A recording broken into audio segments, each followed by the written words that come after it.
घर से सिर्फ एक ही शख्स जरूरत का सामान लेने के लिए निकले और जब वो अपने घर पहुंचे तो सबसे पहले अपने हाथों को अच्छे तरीके से धोए, अपने पाँव को धोए, अपने चेहरे को धोए, अपने साथ जो सामान लाया है वो सामान के ऊपर अगर कार्टून होगा तो कार्टून बाहर रखे और अंदर का सामान बराबर तरीके से ले जाए, जिसकी वजह से हमारे घर में कोरोना वायरस नहीं पहुंच सकता।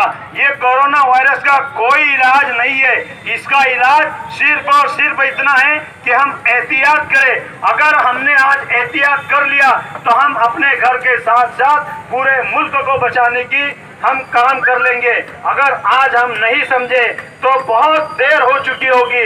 जिस तरीके से चाइना में लाशों का ढेर पड़ा है, जिस तरीके से इटली में लाशों का ढेर पड़ा है, लाश को उठाने वाला कोई नहीं है, मैयत को गुस्ल देने वाला कोई नहीं है, मैयत को जनाजे को कांधा देने वाला कोई नहीं है। ऐसी मौत हम मरना चाहते क्या? नहीं दोस्तों, हमें ऐसी मौत नहीं मरना है, हमें अच्छी मौत मरना है। तो हमारी अपनी जिम्मेदारी है क्या हम अपनी जिंदगी किस तरीके से बचा कर रखें। मैं तमाम ही लोगों से हाथ जोड़कर गुजारिश करता हूं कि ये मौका बार बार नहीं आएगा। अगर देर हो गई तो हमारा जनाजा उठाने वाला कोई ना होगा, हमारी मैयत को गुस्ल देने वाला कोई ना होगा, हमारे नन्हे नन्हे बच्चों का पुरसाने हाल कोई ना होगा, हमारे बूढ़े माँ बाप का पुरसाने हाल कोई ना होगा। तमाम ही लोगों से गुजारिश है कि अल्लाह के वास्ते बोलता हूँ, जो हिंदू भाई है उनको भगवान का वास्ता देता हूँ कि इस बीमारी से बचिए। अगर आज नहीं बचे तो फिर कभी सवेरा हमारा नहीं हो सकता। जय हिंद, अस्सलाम वालेकुम।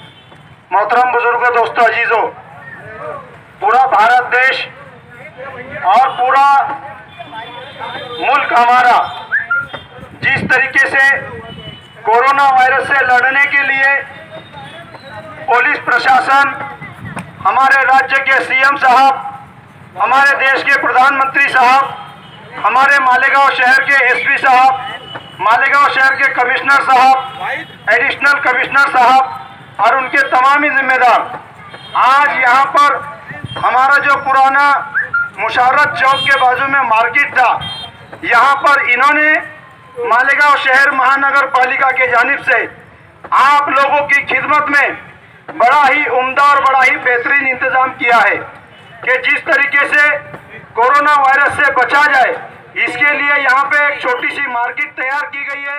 और देखिए